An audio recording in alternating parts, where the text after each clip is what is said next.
And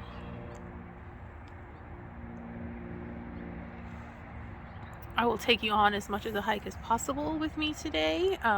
Do some clips and video and pictures and just put it all together so you can kind of see what this hike is like.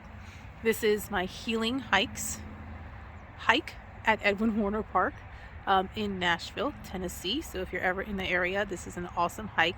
It's 6.5 miles.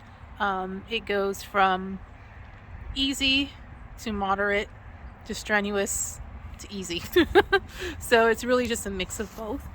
This trail that we are taking is the Mossy Ridge Trail. So we're starting at Edwin Warner and then we'll take that to the Mossy Ridge Trail loop. That trail actually is used by many hikers to practice for the Appalachian Trail because it has a very similar terrain. So look forward to doing this with you guys.